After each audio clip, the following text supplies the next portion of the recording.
You can support this podcast at patreon.com/partnersincrimemedia. I'm Rebecca Lavoie, and this is Crime Writers On.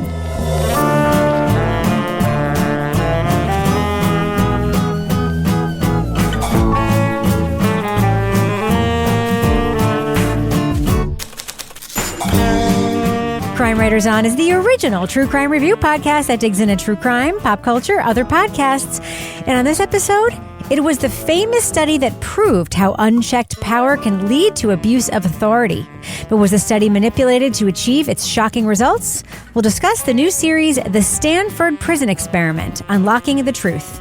Joining me to get that done and more is true crime author, TV journalist, and host of These Are Their Stories podcast, my husband, love of my life, and the very ticklish Kevin Flynn. Hi, Kevin. You know, you're doing that, and it's not actually, you're tickling my foot. It's not bothering you? It's not bothering me, which is really unusual. this, it'll bother you. Under the armpit, no. Hi, Kevin. What was that all about? I was thinking of tickling you because your foot was right in my face. All right. Also with us is private investigator, certified pet detective, resident cat lady, and author of The Final Curtain, Laura Bricker. Hi, Laura. Hey, Rebecca. And by the time this podcast comes out, I will have completed my second turkey trot. This one in the rainy, stormy Thanksgiving day we had here in New Hampshire. Oh, I'm going on a long run tomorrow, too. To the car to go to Thanksgiving. I'm not running. I'm going to be walking quickly. And finally, our captain of all things cynical, author of the City Trilogy of novels, host of Rip Current, Strange Arrivals, and our Patreon Deep Dive Book Club podcast host, Toby Ball. Hi, Toby. Hey, Rebecca. So, Kevin, this is Monday's program. It is. What's coming up on Thursday's show? On Thursday, we're going to be talking about the podcast, Denise Didn't Come Home. All right. I hope everyone had a wonderful Thanksgiving. We haven't had it yet as of this taping because that's how the space-time continuum works. We had Friendsgiving. Were either of you at our Friendsgiving? Laura came. I can't come. I'm picking up Lance at the airport, so I cannot come. Okay. Well, Toby, you're also invited to our Friendsgiving. It's Saturday at 3. Oh. I'll send you a text. I always invite everybody this week, so you're not like a latecomer. I literally just texted Laura last night about this. So you texted Laura last night and you're texting I am me. literally- I didn't even text you. Do you know why I texted Laura wow. last night? Because I looked at the photos from last year to see who was here, and I was like, who did I forget to text this week? And to be fair, I think I texted Rebecca about some midlife lady issues, and she texted me. You did, about and the I party. also responded with my midlife lady issues stuff. Is that the hot flash that you had last night? Oh Yeah. my God. Yeah. Last night I had we were lying in bed together and I had the most ridiculous hot flash. I had to immediately take off my blankets and throw my leg over the outside, and you could feel the heat just radiating off me. This is rough, man. It's rough. It's rough. This is the story of my life every night. On with the blankets, off with the blankets. And the cats come. The cats are hot. Then I have one leg out. You're young for this shit. I know, but it's happening, man. It's happening. Yeah. Get the estrogen. It fucking work. I am. There's a shortage. Oh, There's really? a Of shortage. estradiol? I don't have a shortage on mine. That's because Toby and I are buying it all. Yeah. Stockpiling estrogen. This Where is do we the import Vyvanse estrogen of, from? Of the, Is it coming from Canada or Mexico? I'm worried about the tariffs. Oh, no, you're thinking of the Premarin, the pregnant mare urine situation. That was the whole situation. Was it? The what? Oh, yeah, because they were basically breeding horses in Canada so that they could get pregnant mare's urine. And then they were killing the foals. And there was an epidemic of these foals that were being born specifically because in order to get the pregnant mare urine, they had to breed the horses. And then they just had, so then there was a whole where everybody wanting to adopt Premarin foals situation. Wow, this is horrible. I think today's theme is science is fucked up sometimes. Science is fucked up sometimes. I think that leads us right into what we're talking about, right, Kevin? Why don't we do that? Let's talk about that. Should we go ahead and drop that first clip right now? Yeah, do it. Leading off. We want to think that everybody's capable of being bad but us. If I'd have been there, I wouldn't have done that. But that's not what happened. In 1971, Stanford psychologist Philip Zimbardo conducted an experiment with college students to evaluate behavior in a mock prison. Within days, the guards were abusing their power and mistreating the prisoners so badly, the study was shut down early. These are young people and they're being treated badly, and there's no reason for this. And why are you doing it? You have to stop it now. The Stanford Prison Experiment was heralded in academia and in pop culture as a landmark study into the corrupting power of authority. But a re-examination of Zimbardo's methods questions whether he manipulated the subjects into those behaviors, challenging whether its shocking results and its legacy should be discredited. Zimbardo wanted people to believe that the participants were spontaneously responding to the situation, whereas the case of Kent Carter showed that even before starting the experiment, the participant could really easily guess what Zimbardo wanted to prove. The three-part series, The Stanford Prison Experiment, Unlocking the Truth, is produced by Nat Geo and is available on several streaming services, including Hulu, Disney+, and Apple TV+.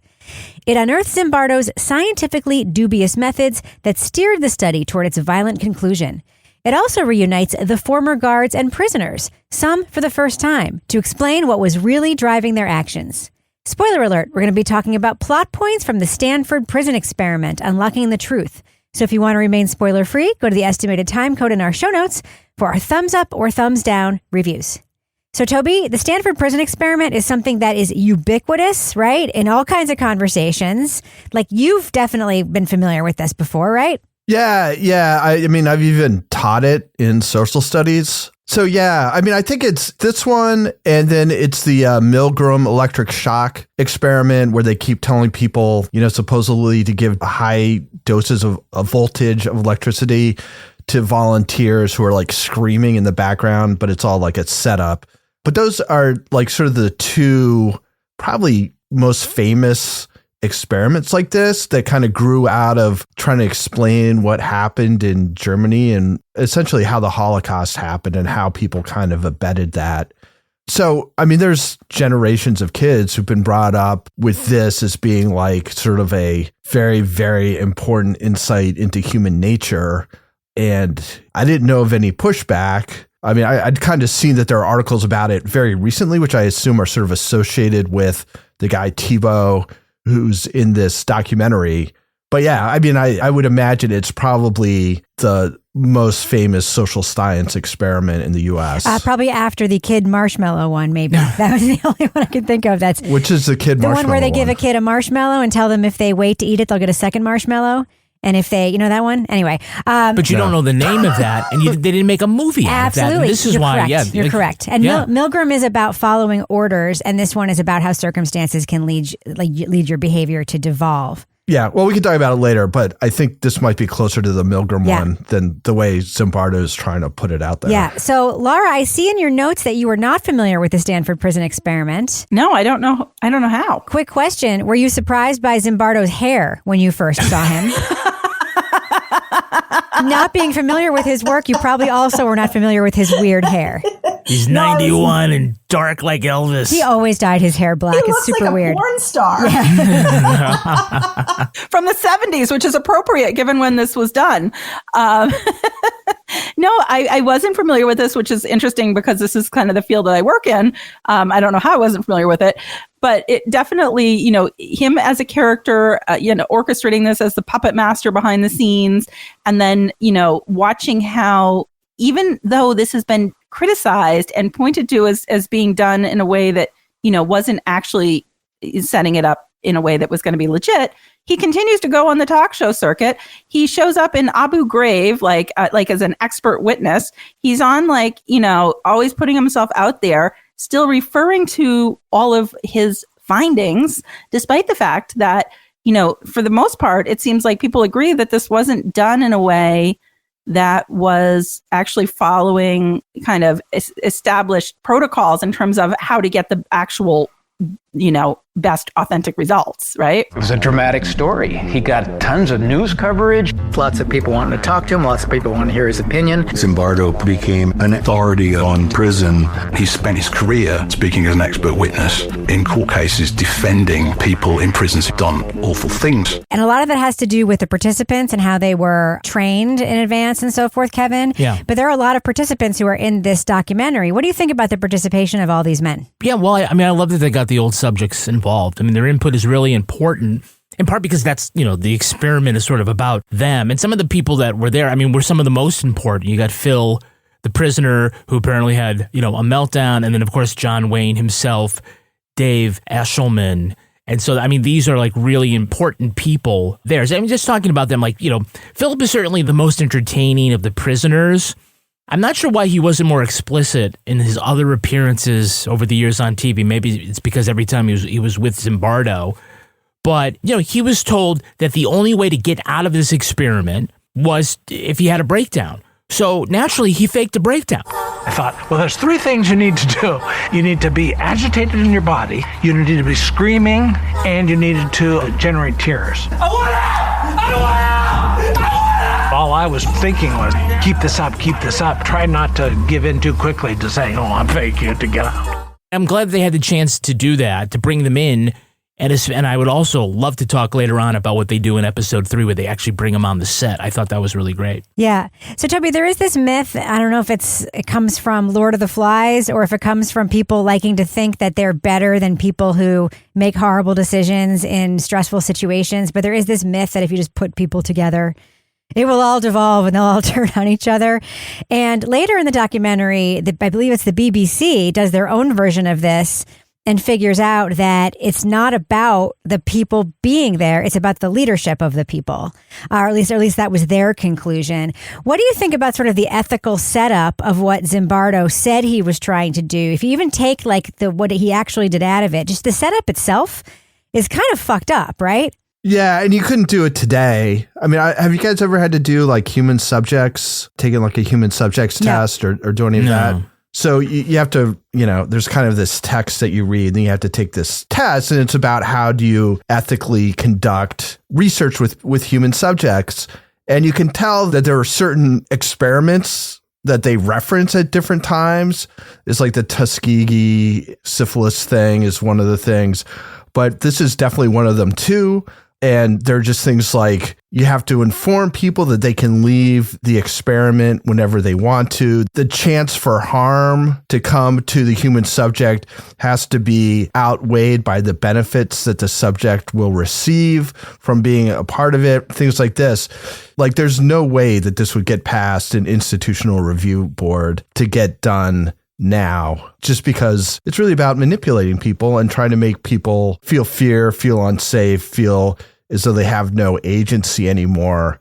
And then depending on who you kind of believe and how you kind of visualize what happened, the guards are either being studied to see if they become abusive and sadistic, or they're being asked to behave that way in order to induce this sense of sort of helplessness amongst the other volunteers who are the prisoners. So either way, why somebody didn't notice it at the time, even though you didn't have these human subject protections at that time, the fact that somebody was like, this is probably going to be harmful to some of these people. If what you want to have happen actually happens, it's going to come at a cost to these people. And should you really be doing that? And in the end, supposedly it takes his girlfriend showing up and being like, what the hell is going on here for him to shut it down? Yeah.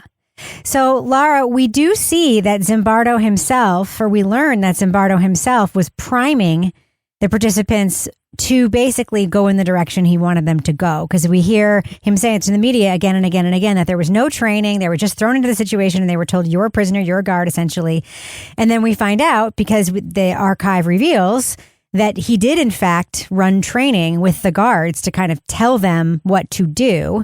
That's not right, right? Yeah, because he lied. And also that's totally influencing the way that this is playing out. And we hear that, I think, and we'll get into this guy through the guard who's known as John Wayne, who gets in there and he's looking at this. He's like an actor or whatever. And he's like, oh, it's like a good exercise for my improv acting. And he's going to try to play a character like the prison movie Cool Hand Luke, and then Zimbardo goes in and says, you need to be more vigorous as a guard, and starts behind the scenes, kind of encouraging him to be more of an alpha male in the presence. And when you know that this guard already went in and was totally transparent about the fact that he was an aspiring actor, that he was an actor, and that he wanted to develop sort of a villain character.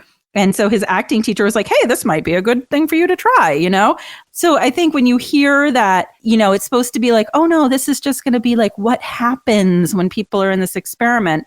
But then you're hearing, no, actually behind the scenes, Zimbardo is actually encouraging the guards to mistreat the prisoners and to kind of up the ante in terms of the pressure that he's putting on that they're putting on them, and the way that they are being talked to and made to act. At one point, they're doing all their push-ups or whatever.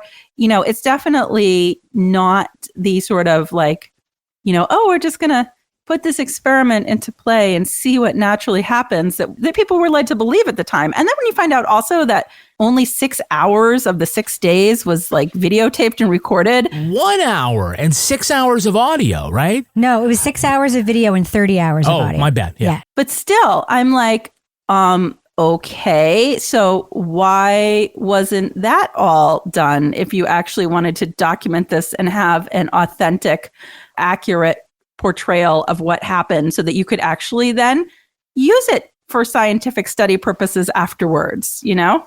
Yeah, because the myth of the experiment that's lived on its legacy, or at least the lesson we're supposed to take away, is that when given power, people will organically take it and they will abuse it, like spontaneous generation. That it's just there, and given the chance, unrestrained, they're just going to do bad things, right? And it's sort of been gospel now that's like, oh, that's a natural human behavior because we've proven that. So it was really enlightening to see how it was the flawed methodology that, affected the direction it would take, and how like the intentional behaviors of the subjects were influenced by like non-scientific things, like telling them if you did this, whether or not that was intentional or unintentional, almost like a Reed technique kind of thing. That's why we got to where we are. And again, there's, the whole debate about like how this keeps getting pushed forward and whatnot when we never really looked at his work, examined how it happened. I think there's actually probably some really interesting things about, psychological and sociological tidbits to pick up here. However, they're framed in a way that is incorrect academically, right? There was a little mini rebellion, with the beds. Why did that come about? Well, there's an explanation for it, which is probably intriguing enough for a senior's term paper, but the whole thing can't be based on this landmark study that lives for years and that the defense is going to reference, the Abu Ghraib case, right? One of the other factors, Toby, is like the time and place, right? Because it doesn't seem like he got completely objective subjects to participate here. Yeah, so it's mostly students, and they don't seem as though they've had a ton of life experiences. Most of them are like, oh, $15 a day for a summer job. That's awesome. So it's like, it's students who are trying to pick up some money over the summer before they go back to college. All of them were sort of very liberal. I mean, this is sort of the end of the hippie days, early 70s. So they talk about how like everybody wanted to be a prisoner. Nobody wanted to be a guard. Like they associated with the prisoners more than the guards. So, your cohort, like if you'd gotten like a bunch of like military veterans and put them in, that probably would have been a different outcome. If you'd gotten women to do it. Imagine women. Be like a Cinemax movie. Yeah. Hey. You kind of get a hint of it with the one guy, Clay, who actually has some life experience where he was in the Merchant Marine. And when he gets involved, he gets pulled in a little bit late when the one guy bails. And he's just like not having it. He's like, this is fucked up. Just because it's an experiment doesn't mean these experiences aren't real.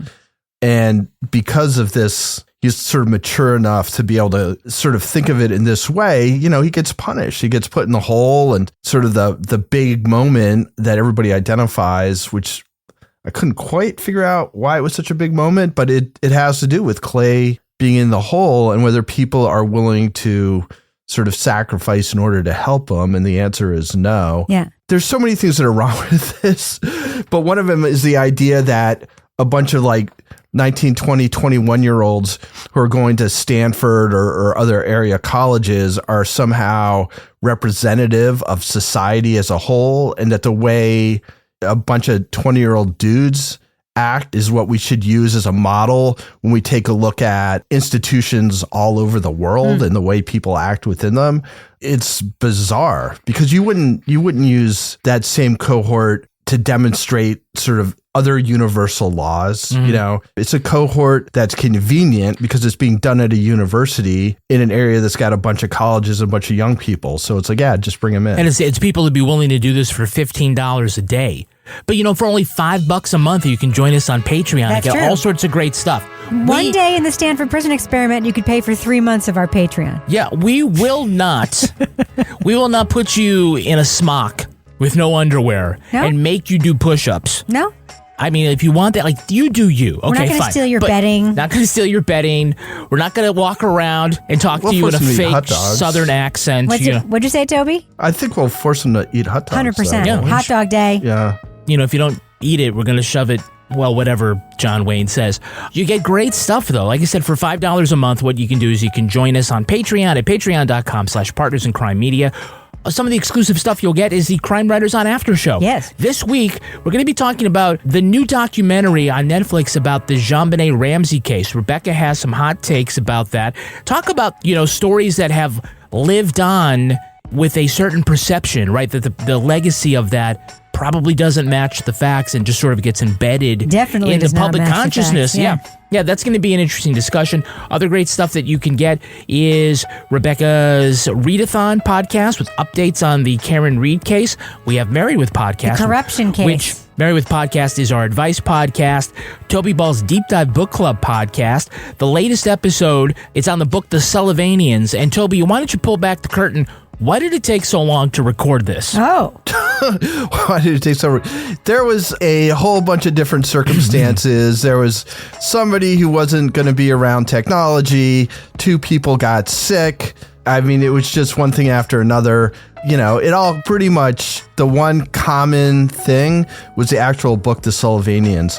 So all I can say is read at your own risk. Yeah, but we are already on to the next book and the next upcoming deep dive, and that book is called A Thread of Violence. And who's going to be talking with you? It's going to be 3 deep dive listeners, Linda Viramontes, Carmen Pippinger, and Jennifer Ruth. Nice. That's great. Now, that's $5 a month, but if you add $1 more, $1 more, you can join us at the Bricker scale level. And that's where you get Laura's podcast, Leave It to Bricker. On the latest one, you traveled to New Jersey with your man buddy, Lance. What did you guys do? We went skiing in a mall. What else did you do? Wow. Speaking of plowing downhill. Pizza, French fries. Well, after the mall barbecue that was bad, we didn't, that kind of put a damper on those things. We went skiing in a mall in New Jersey inside that is now owned by the person who bought Class Action Park. Yeah, really great episode. Also want to let you know, if you're joining us on Patreon, then you can join us for our annual holiday party. What? Which we will do on screen, and we'll invite everybody to come on. We get dressed up? We get dressed up if we want. I'm going to get dressed up. Details on that to be named soon, so just keep looking in your Patreon feed for that. Amazing. Kevin, is that it? Does that end our business section? Thus ends the business section. I'm going to go ahead and fade that music out right now. So, Laura, these fake prisoners rebel by going on a hunger strike, right? Listen, I'm barely recovered from the hunger strike that we just watched in the last thing that we reviewed. The real hunger strike, where we watched them with their mouths strapped open. And this was like a little bit ridiculous because they go on the hunger strike and then the guards are like smashing the food down their mouths. And I'm like, okay, so I get it. We're in the era of rebellion. It's the 70s. We're like, we're going to have a sit-in. We're going to have a hunger strike. We're going to have all this stuff. We're going to fight the man. But yeah, the hunger strike was a bit much, but also it kind of fit with the overall sort of orchestrated feel of this experiment that we learn about. As they said, it was good theater, not good science. That was one of the lines that I really liked that they mentioned when they were kind of recapping all of this. Speaking of good theater, Kevin, we do have one guard in the experiment who seems to see this as theater both then and now. That is Dave, right? What do you think about Dave?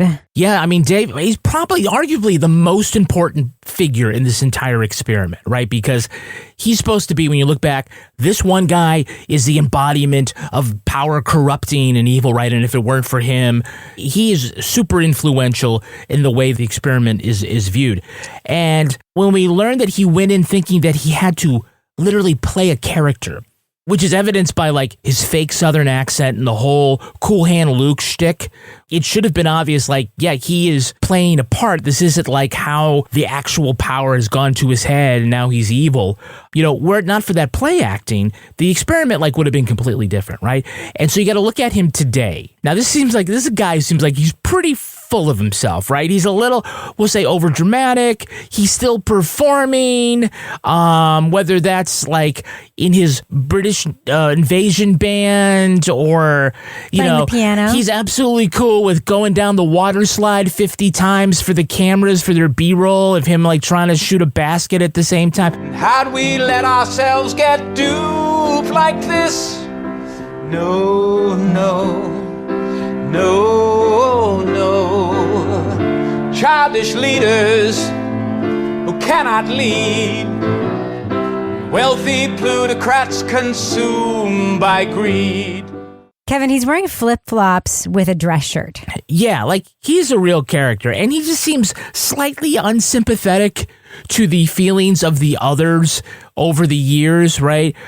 But it's completely believable that this guy would act that way, and that, like, there's the catalyst, you know, in part for, like, a lot of what the perception is, because he played to the later narrative that this was an exhibit of the darkest side of human nature. Yeah, he didn't really seem to, in retrospect, like take the thing as seriously. And what was interesting was there were a couple of men who were haunted, as you said, Toby, by their treatment of Clay when he was in the hole. And one of them went to apologize to him. He talks about he'd been crying about it for decades. Like Clay is like, yeah, I don't really care. It's fine. It's completely fine. What did you think of these sort of like differing retrospective views of this and how these men say they were or weren't affected at all? Yeah, well, I first wanted to say that I think, leapfrogging on what Kevin was saying, that if Dave and Clay had switched parts and Clay was a guard and Dave was a prisoner, I think the whole thing would have turned out quite differently too. Yeah. Like, I think you can identify individual people who, if they'd been assigned different roles, would have really changed things. I was very sympathetic to what I thought their goals were, and that was to prove that prison was a lousy place. Turn around, push-ups. Said I may have made an impact on, you know, the understanding of human nature with my acting job. It seemed like for some people it was like, oh, this is something that I did that became famous, and that's kind of weird. And then there's other people who are like, this fucking scarred me for a long time. And so I think the guy who was Clay's friend, who like he kind of tears up even now when he's talking about banging on the door when Clay was in the hole, like why that was like the cruelest moment. I didn't quite figure out, although everybody seemed to agree about it. So it seems like that's. Yeah, they were betraying him for their own comfort, right? Yeah. It sounds like being a parent. But, you know, it is. I mean, I think like Kevin was saying, I think Dave is kind of like, oh, yeah, you know, I was asked to do this thing for this experiment and I did it as best I could. I really wanted to show how shitty it was to be in prison. So I was like kind of playing it up, and I just seen Cool Hand Luke. And, you know, if you're really kind of pissed, you should be pissed at Zimbardo for like setting this thing up. And, you know, he gives these sort of, hey, man, I'm sorry if I went a little bit hard on you. And I think Clay's like, it's a little late for that, buddy. Yeah. So even though Clay's kind of brushed it off, I think he's like, it doesn't bother me anymore, but you're still a dick, kind of like that's his attitude. Yeah. He kind of is, yeah. So then there's Phil, who was the guy who bailed and faked being psychotic. And then apparently, you know, Zimbardo's like taking him on the media tour with him is like, you know, look at this guy. He couldn't even take it for 36 hours. Phil now's like, you could tell that I was faking, which I kind of feel is right, but Zimbardo denies it. And I guess Phil was just willing to go along with it for all these media appearances and stuff. I mean, that's part of it, is how do people, you know, what is it now, like 50 years in the future? Like, how do they look back on this moment, which really was less than a week of their lives, but has had this like really long legacy, even if they themselves, as people, haven't been attached to it, they were players within it. So, Laura, the filmmakers recreate the actual physical space of the experiment and then have the men who participated direct the actors in recreating scenes from the experiment. And it's pretty revelatory. Like it brings out what their experiences were and so forth, but their memories are very, very strong of this thing that was so long ago. What did you think about that? Because this isn't exactly like rebuilding the Ramsey house in that horrible JonBenet Ramsey thing, right? There's no fake cereal on the table with pineapple or whatever it was in that totally freaked me out. The pineapple. Ugh. We'll talk about that in the after show. Yeah. No, I think that was really interesting because it's one of those things where when you think about memory and how memory works, like you'll hear a certain song and it takes you back to something, and like you'll have a memory that you didn't know that you were like, oh, I haven't thought about that, or like a smell or something like that. And so taking, and it's always so different. Like think about like when you think like this place you went as a child and it always seems so big, and you go back, you're like, that was really small. So taking them back into this recreated kind of set of where this happened, I think that was really interesting because I'm sure they've thought about it over the years. We know they've thought about it, but going back into that setting could definitely kind of unlock or bring up things they hadn't thought about in a while. And they're in this environment. They're with people that they were there with at the time. Like, I like when they came in, they're like, oh yeah, hey, I was so-and-so. Oh yeah, I was so-and-so. And they're like, kind of reacclimating to who the other people were that were in the study. But, I thought that was pretty cool. And in the beginning, I thought it was interesting. They didn't reveal until the end of like the second episode that the video that we're seeing was actually mostly recreations that they were doing as part of this. And I thought that was very clever. I thought it was clever that they waited to reveal that, but also the way that those recreations were then done based on the memories of the people that were there who then went back to the set. They won't let us out. Nah, not that gleeful. Try that again. Not that gleeful. Action. They won't let us out. That was good. All right, prisoners, it's time to do some push-ups. That was right. The guards were around as much as we were. Action. I thought that was really interesting, but I had shades of JonBenet. I'm like, oh my God, where's the fake milk? Where's the fake food? They even made them like director's chairs with their names on them and stuff. I was like, please, no fake hot dogs. Please, no fake hot dogs for the hunger strike. We can't have any of that. No. Yeah, this reminded me of The Witness, which we reviewed in 2015. That was the one about 2015. Yeah, Kitty Genovese and like how her brother investigated at the end, like reenacted the crime. Is this the vagina in a bag case? No, that's the keepers. No. Oh, okay. How could you forget the vagina in the bag? It's newspaper.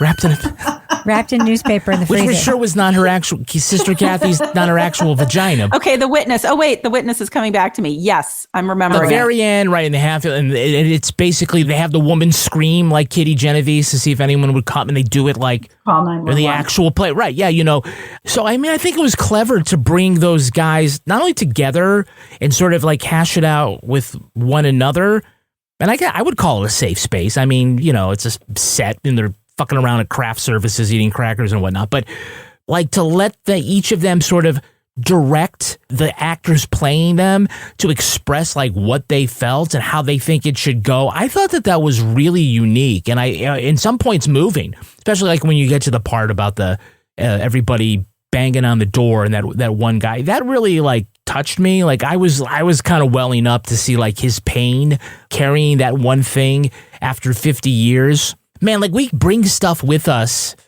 for our lives that like really bother us or embarrass us in front of people that sometimes don't even remember that, and vice versa. And it's like, wow, this was really good for them to do that. And I also thought, like for us, the viewer, it was very illustrative. I guess in academia, there are already questions because of Thibault's research on it. Because in fact, I just talked to Teddy, who's home from college and studied sociology. So what do you know about psychology? His feedback on that, it has a lot to do, the lingering lesson is about the ethics of the studies. Yeah. As opposed to what we remember in pop culture is that like, oh, we're just one college student away from the Holocaust again. You know? What's interesting to me is, how there's like this whole crisis of loneliness among men. There's a whole thing where men like can't make friends and they don't make new friends or whatever. Mm-hmm. It's kind of proven in this because you get these Stanford prison guys back together and they're like, oh, will you be my friend? Like they suddenly start bonding. And I'm like, there must really be a crisis of loneliness that these dudes bonded so quickly over this thing that happened to them so long ago. Were you the guy that passed me the joint while I'm supposed to be a prisoner? What a horrible situation this was. So, Toby, finally what happens is that Zimbardo, who, by the way, died in mid-October, so he died about 6 weeks ago. But he dyed his hair way before that. Yes, and he was, I think, dyeing his hair all the way up through his death and all the way back to his 20s. He sort of realizes that he can become a paid expert and a witness, and also an expert that goes around the media anytime there's any kind of story. Just like when a president dies or does something consequential, they like bring out Doris Kearns Goodwin, right? Like this guy is the abominable human behavior expert. Well, this is why this happened, and this is how this happened. And he ends up testifying also in the Abu Ghraib case. What do you think about that, Toby? Yeah, so, the Stanford Prison Experiment is kind of like CBD in the early days, where it like could treat everything, like from my ankle soreness to sleep deprivation to whatever. So he basically takes this already like super suspect experiment and then sort of extrapolates new sort of findings from it to accommodate things that happen. So they talk about how the Attica prison riot happened right after the experiment, and that was what kind of led to it getting, more eyes on it. And of course, they focus a lot on the Abu Ghraib thing because he was a witness for the defense, and then he wrote a book about it called, what was it called? Like the Lucifer effect. Lucifer I was effect. going to say Lucifer is real, but that doesn't seem quite right. And so, he pops up and they show an incredible number of people all across like the media landscape having him on to provide his expertise about these things. And it's, you see Anderson Cooper, you see fucking Dr. Phil. That guy. Yeah, God. And you probably see a dozen different people having him on. He's smiling. Jon Stewart, Stephen Colbert. Yeah, John Davison as a callback. Yeah. That's incredible. Yeah. Who doesn't dye his hair, by the way? He's okay going gray. Yeah. Right. And actually, even Zimbardo's hair goes from being quite curly to... he got a perm in the 70s. Yeah. I mean, they called him the disco... What do they call him? The disco psychologist or whatever? Because he's a performer. So anyway, I mean, he basically made this career out of how can I twist this experiment to comment upon, anytime there's a big thing about prisons or a big thing about authority or a big thing about people sort of accommodating the roles in which they've been assigned in some sort of pathological way. At the time, I thought the study had an immediate appeal about power, about looking into the dark places of prisons that we never see, that we can only imagine. It was really intended to be used in college classes. I never expected it would become a media darling that I could not ignore. In the end, I can't remember who it was, maybe it was Clay, said something about this was all really about him getting a certain amount of audio and video footage that he could then use to sort of advance these arguments. Like the experiment wasn't as important as being able to get these. I mean, it's kind of like early social media, right? It's like if I can get these like very emotionally resonant clips that I can then show and be like, oh, look, see, this guy is really freaking out, or like, look, this guard is really being a dick. He's being such a dick that he sounds like the guy from Cool Hand Luke. He's such a jerk that he went from having like sort of a California accent to when he took control, he had this Southern accent and, was saying all this ridiculous stuff. So anyway, he should have gotten his desserts earlier, I guess. I mean, he spent a lot of time living off this in a very short period of time getting pushed back. Speaking of desserts, I looked up the marshmallow experiment. It's also by Stanford, also got criticism afterwards. So it was a study on delayed gratification in the 1970s. In the study, a child was offered a choice between one small marshmallow or, if they waited, 2 small marshmallows for 15 minutes. And basically, they said that the children that were able to wait longer would have better SAT scores, body mass index, and other measures. However, when they did a follow-up study, they found out that actually economic background rather than willpower was why the children were not able to wait. So it was like No shit. So it was totally skewed. But there has been a follow-up work in the marshmallow test. It was challenged in 2020, and additional work was done in 2024 on the marshmallow test. Who knew? Thanks, Rebecca. Well, I just want to comment on something that Toby said before we wrap it up, is that you mentioned social media. A lot of people point to, not just in this documentary, is that the Zimbardo experiment, the Stanford Prison Experiment, was the first ever reality TV. And if you think about it, 1992... the first ever candid experimental let's put people together reality show happened called The Real World on MTV. That was when it launched in 1992. I remember that because Jerry Brown was running for president, and there was a whole episode where they went to a Jerry Brown rally. And that led to obviously Big Brother, that led to Survivor, which puts people in stressful situations. And they cast it intentionally to try to get a group of people together where something will happen. And it is produced so that things will happen. It is just like the fucking Stanford Prison Experiment. It would be very interesting to know whether or not this whole genre of TV, of throwing people together to see what happens, would even exist without this experiment. Okay, let's do what we do. Let's let our listeners know, should they check out the Stanford Prison Experiment. It's a documentary available on all kinds of streaming services, so just look for it. You can probably watch it. Laura Bricker, what do you think? Thumbs up or thumbs down for this documentary? I'm going to go thumbs up for this documentary. I thought that this was, really interesting because not only was it sort of a look back at this experiment, but it didn't just retell. It kind of called into question and really brought to the surface what the issues were with this experiment and how it has sort of stood the test of time and where everybody is now. As somebody that works in the criminal justice system, it's always interesting to see the perceptions people have of life in prison and sort of the stereotypes. And we see a lot of that in this documentary, especially with how the two populations present themselves when they are, in this experiment, going how they think they would behave in that situation, or as we find out how they should behave. It's 3 episodes. I hate to admit I wasn't familiar with this before this documentary. I'm glad I watched it. So it's a thumbs up. Toby Ball, thumbs up or thumbs down for the Stanford Prison Experiment? Yeah, I thought this was really good. I think if you know about the Stanford Prison Experiment, but you haven't heard the criticism, like you 100% should watch this because it is just so widely out there. And I think its supposed findings are so sort of ingrained in our culture that I think going and taking a look at the kind of the source of it all and the problems that were there is important. I also think it's good for just how do you think about science that has like a huge public impact, like something like this, just the idea that you could run an experiment, like regardless of what the experiment is, with like 18 to 24, like 20-year-old men, and be able to extrapolate it across society is just... White men, yeah. It's completely ridiculous. And, the sample size is so small. It's so homogeneous. And then, you're making these huge sort of pronouncements based on this thing that took 6 days is pretty ridiculous. And it's, it's not super long. I think there's not a whole lot of fat there. Thumbs up. I thought it was really good. Kevin Flynn. Yeah, I'm a thumbs up too. I thought this was going to be a standard retrospective, and I was pleasantly surprised that it took a critical look at the whole thing that a lot of us sort of have taken as gospel about this experiment.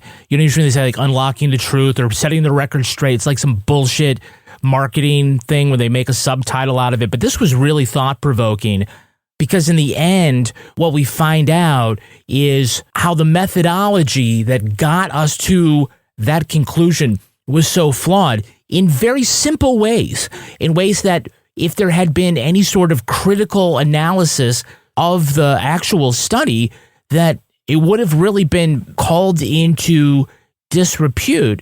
And instead what we have are, a psychologist who built a career on one piece of his work, and then we have a misunderstanding among society about what could happen with unchecked power all on its own, as opposed to leadership that encourages certain kinds of behaviors. So for me, that was really enlightening and thought-provoking, and I really liked it. So I'm a thumbs up for this. I'm a thumbs up too. I went in kind of doubtful just personally for me because of my job. I used to work on a talk show where we actually did a segment about the debunking of the Stanford Prison Experiment. So I went into this thinking I knew the story already, and I was like, this isn't going to be interesting to me. But it was mostly because they get participants in the experiment in the documentary. That's what makes it good. It's not just this French guy who, basically debunked it. It isn't about him. He's in it. But it's really about the people who participated and their points of view. And that's really what tears it down. And that's kind of a new angle on it. So yeah, I enjoyed watching this. It's compact. It would be fun to watch, I think, with dare I say, a boomer. Because, this is definitely of the era where it's sort of informed the understanding and knowledge of all kinds of things for people that age, like how they view politics, how they view groups of people. So yeah, grab the boomer in your life or the college student in your life who studied psychology or not, and watch this with them. I think it could be actually a fun family watch when everyone's together. Now it's time for my favorite part of the podcast, a little something I like to call the Crime of the Week. Police in Japan have cracked the case of who has been stealing the shoes in a kindergarten. As is custom in Japan, the children remove their outside shoes and change into slip-ons they keep in their cubby holes. The teacher arrived one morning to find all the indoor shoes scattered and 15 of them missing. 6 more vanished the following day. Investigators believed someone with a child's shoe fetish was stealing them for unspeakable purposes. The cops laid a trap, installing a camera to catch the culprit in the act. When they reviewed the tape, they got their answer. A wild weasel had broken into the school and was taking the shoes. Animal lovers know that weasels love to hide things. The animal only stole white canvas ones, though, probably because they were the easiest to carry. The school has placed netting over the cubby holes. To this day, none of the nearly 24 shoes have been found, and that weasel remains on the loose. So, panel, my question for you. What is the weasel doing with all those shoes? Laura Bricker. I think that weasel is getting ready for the turkey trot on Thanksgiving and needed some nice white sneakers to go trotting along with the rest of the people out there. Everyone knows Japan celebrates our Thanksgiving along with us. Toby Ball, what do you think the weasel is doing with these shoes? He's making tons of money selling them on eBay. Yeah, probably. Yeah. What do you think, Kevin? Why is nobody more concerned about wild animals repeatedly breaking into a school? Yeah.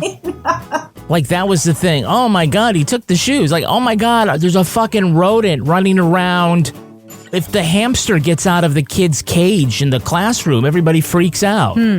What's he doing with the shoes? He's gonna step on the blue suede ones. You know what I think he's doing? What? He's waiting for George W. Bush to come visit the country. To throw it at him? So that he can stand in the back and toss some shoes at the former president of the United States. That's a deep cut. All if right. you know, you know. Laura's like, what?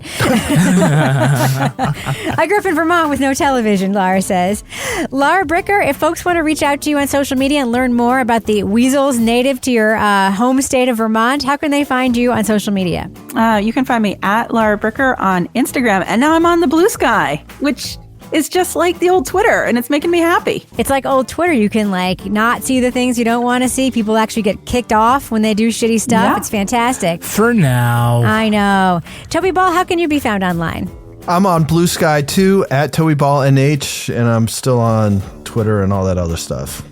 Kevin Flynn. Yeah, I am at Kevin P. Flynn. I'm also on Blue Sky. I think it's just Kevin Flynn. It is. Maybe did I have the P? No, you snagged that name early and often. That's right. Suck it, Kevin Flynn, who is the Canadian minister. Oh, or the other true crime author, Kevin Flynn. The other true crime author, Kevin Flynn. Not only are you getting my royalty checks by accident, you're taking my name on Blue Sky. Or the character name in Tron. No one's going to be able to do that either. No, we can't do that. You can find me on Blue Sky at Reb Lavoie. You can find me on other platforms there too. Yeah, I'm still on X just because I want to see what's happening in the world with the bad people. You can follow the show everywhere at Crime Writers On. You can follow us on Blue Sky. You can follow us on TikTok. But mostly I encourage you to join our incredible Facebook group. Go to Facebook, find our page, hit the link to join the group. Get episodes early and ad-free at patreon.com/Partners in Crime Media. There you will get all the other stuff we make. Kevin, how many episodes are back there? 600 plus. Wow. Yeah. Our theme song was composed and performed by Ty Gibbons. Our editor is the terrific Livy Burdett. The EP of this show is sitting next to me, and his name is Kevin. This show was recorded in Studio C, The Closet, in a New Hampshire basement where there is also one person pretending to be in charge whose power has gone to his head. Wait a minute. That's not the pronoun. On behalf of all the crime writers, thanks so much for listening. We will catch you later. So, Kevin, this is Monday's program. It is. What's coming up on Thursday's show? Thanksgiving. But on Thanksgiving, we're going to be talking about the podcast Denise Didn't Come Home. No, Thanksgiving's tomorrow. It's not the week Thanksgiving. after Thanksgiving. You shit, you you're just right. did what I did last week in the outtakes. You're right. Okay, yeah. So, Kevin, What's coming up on Thursday's show?